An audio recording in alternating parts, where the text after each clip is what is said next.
बहुत ज़रूरी है कि हम लोग स्पिरिचुअली मैच्योर हों, क्योंकि हमें समझना है इक्वेशन में केवल परमेश्वर और हम ही हैं, एक कोई और भी है जो आपका दुश्मन है।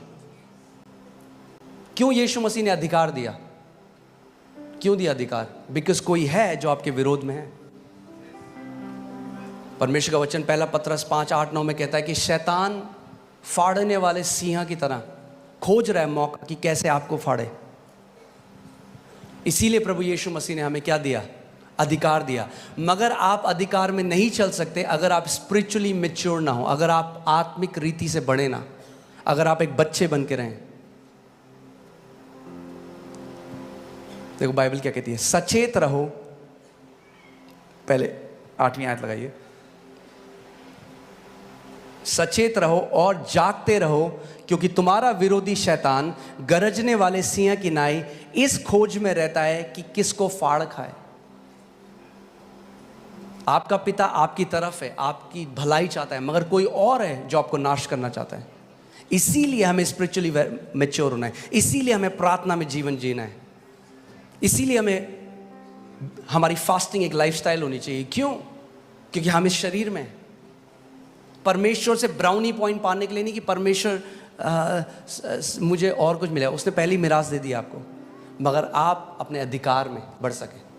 क्योंकि देखिए यहाँ क्या लिखा है, गलातियों 4 में उसकी पहली आयत पढ़ता हूँ। इसमें लिखा है, मैं ये कहता हूँ, नहीं चलिए पहले रोमियो 8 हम 16 और 17 पढ़ेंगे। रोमियो 8, 16 और 17।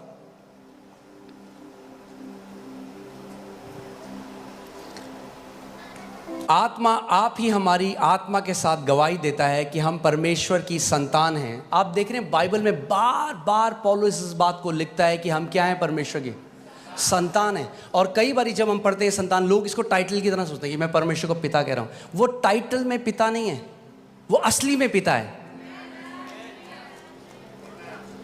और बेस्ट पिता है। आत्मा आप ही हमारी आत्मा के साथ गवाही देता है कि हम परमेश्वर की संतान हैं, और यदि संतान हैं तो क्या हैं? तो वारिस भी हैं। अगर आप परमेश्वर की संतान हैं तो आप वारिस भी हैं, वरन परमेश्वर के वारिस और मसीह के संगी वारिस, जबकि हम उसके साथ दुख उठाएं, उसके साथ महिमा भी पाएं। ये किस दुख उठाने की बात कर रहा है? बीमार होना नहीं, गरीब होना नहीं, ये बात कर रहा है परसिक्यूशन की। जब लोग आपको सताएं कि आप मसीह के हैं, जैसे उन्होंने मसीह के साथ किया। बोलिए, मैं संतान हूं, इसीलिए मैं परमेश्वर का वारिस और मसीह का संगी वारिस हूं। सो कितने लोग यहां जानते हैं कि आप वारिस हो? वारिस हो? किस चीज के वारिस हो? सब कुछ जो परमेश्वर का है। आमीन। मगर आप गलातियों 4 में देखते हैं। अब देखिए पौलुस क्या कह रहे हैं, मैं ये कहता हूं कि वारिस जब तक बालक है, यद्यपि सब वस्तुओं का स्वामी है, तो भी उसमें और दास में कोई भेद नहीं। इसीलिए हमें वचन में रहना है, इसीलिए हमें प्रार्थना करनी है, इसीलिए हमें प्रभु में एक सही जीवन जीना है। क्यों? क्योंकि अगर आप बच्चे रहेंगे, यद्यपि आप वारिस हैं, सारी वस्तुओं के स्वामी परमेश्वर ने आपको ठहरा दिया, फिर भी एक दास की तरह जिएंगे आप। और ये जो वर्ड बालक यहां पे है, ये शब्द है जो ग्रीक भाषा में जिसको कहते हैं नीपियोस, एक शब्द है नीपियोस, यानी वो बच्चा जिसने अभी तक बोलना नहीं सीखा। जो छोटा बच्चा होता है जिसने अभी बोलना नहीं सीखा, अब लोग पूछते हैं बोलना सीखा इसने? बोल रहा है भी नहीं, अभी बोलता नहीं। तो परमेश्वर कह रहा है, परमेश्वर का वचन कह रहा है कि अगर आप को बोलना नहीं आया परमेश्वर के पुत्र की तरह, तो आप एक दास की तरह जीवन जिएंगे। इसीलिए स्पिरिचुअली मैच्योर होना एक ऑप्शन नहीं है, जरूरी है। जरूरी, आप सुन रहे हैं मेरी बात को?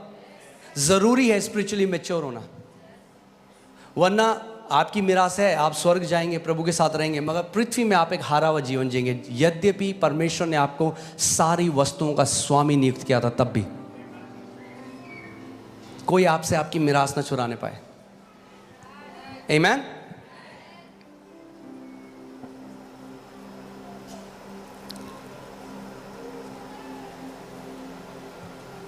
आप जानते हैं हम लोग, इतना ज़रूरी है जो हम लोगों के मुंह से निकलता है, इस बात को समझना बहुत ज़रूरी है। एक परमेश्वर के दास केनेथ हेगन, वो एक लड़के के लिए प्रार्थना करने गए। वो 37 साल का था, 37 साल का था और कोमा में था। और वो जैसे ही हॉस्पिटल के कमरे में गए, उन्होंने हाथ रखा, प्रभु ने एकदम बोला अपना हाथ हटा ले क्योंकि ये बचेगा नहीं, मर जाएगा। और वो जो विश्वास करते रहे, जो डॉक्टर था उनकी बिल्कुल अगेंस्ट था, क्योंकि वो विश्वास करते रहे चंगाई सबके लिए। उनका प्रभु ये कैसे हो सकता है, मैं हमेशा विश्वास मैंने सिखाया चंगाई सबके लिए। और प्रभु ने उनको बताया कि इस लड़के ने बचपन से बार बार एक गलत अंगीकार किया, और आत्मिक जहां में एक नियम है।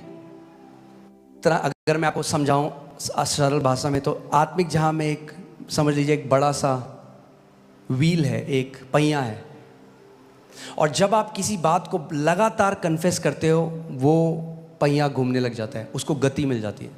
और जब उसको गति मिल जाती है, परमेश्वर भी आपकी अथॉरिटी को ओवर पावर नहीं करता।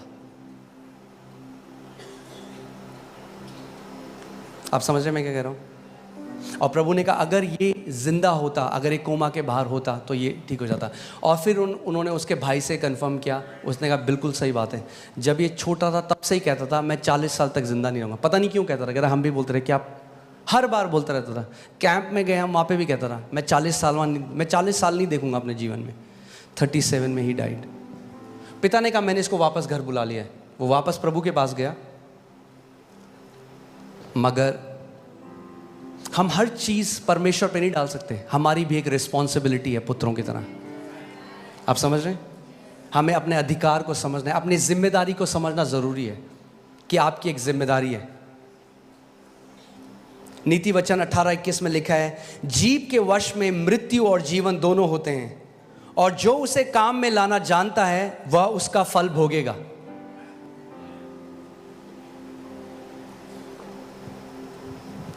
जीव के वश में मृत्यु और जीवन दोनों है। आपकी जीव के वश में मृत्यु और जीवन दोनों है। और आप चाहे तो उपवास कर लें, चर्च आ जाएं, मगर अगर आप लगातार मृत्यु बोल रहे हैं तो उस समय आ रहा है जब आप वो फल खाएंगे। अगर आप जीवन बोल रहे हैं तो वो फल समय आ रहा है जब आप उसको खाएंगे। एक डिले है स्पिरिचुअल रेल्म में और यहां पे होने में चीजें।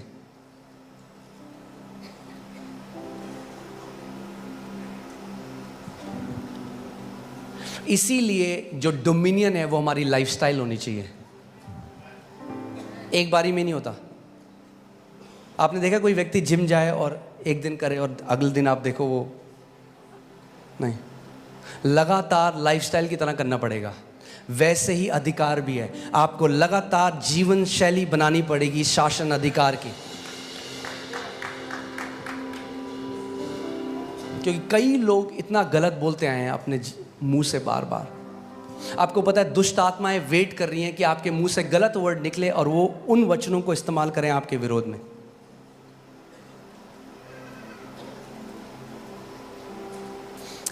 आत्मिक जहां में जो लड़ाई होती है वो वर्ड्स से होती है, पता है आपको?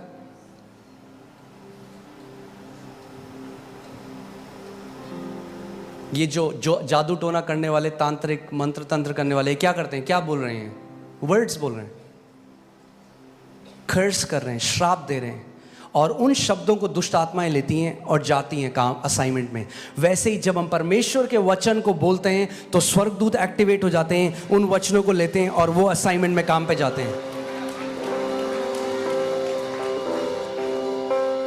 मगर अगर आपका मुंह बंद है, यद्यपि जय आपका इनहेरिटेंस है, आपकी मिरास है, आप जय में नहीं जी सकते।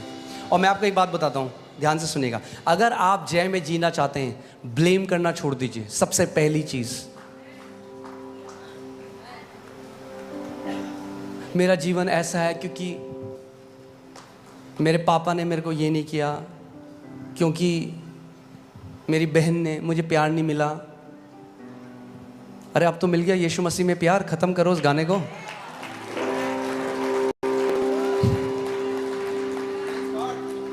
और सच्चा प्यार मिला है। रोमियो 5:5 में लिखा है, परमेश्वर ने पवित्र आत्मा के द्वारा प्रेम को, पिता के प्रेम को हमें दिया है।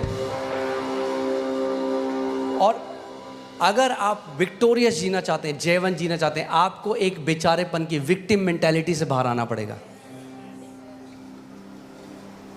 कई लोग सेम स्टोरी बोल रहे हैं 40 साल से, उसने मेरे साथ ऐसा किया, और वो जब बोलते रहते हैं, दुष्ट आत्माएं बहुत खुश होती हैं, वाह बोलता रहे, तेरे को हम दबा के रखेंगे जिंदगी भर। मगर जिस दिन वो परमेश्वर के वचनों को बोलने लग जाएंगे, जिस दिन वो परमेश्वर के पुत्र के अधिकार को समझने लग जाएंगे, वो ट्रांसफॉर्मेशन अपने जीवन में होने देगी।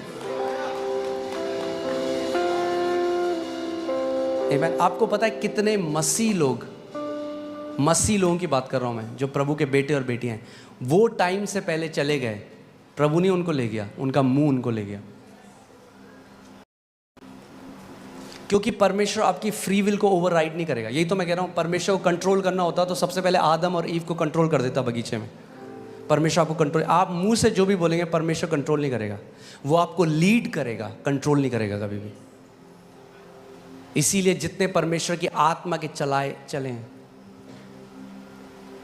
और बताइए भाई साहब कैसे हैं? अरे क्या बताएं, सैलरी 15 तारीख को खत्म हो जाती है। अरे पूछा मैंने, वो क्यों गा रहे हो अपने लैक का गाना सब जगह कि कमी घटी है? अरे बोलो मसीह में मैं आशीषित हूं, देखो क्या होगा।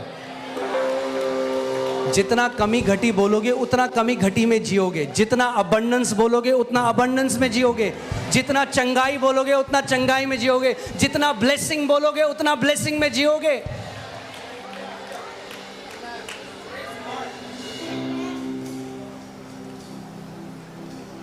आमीन।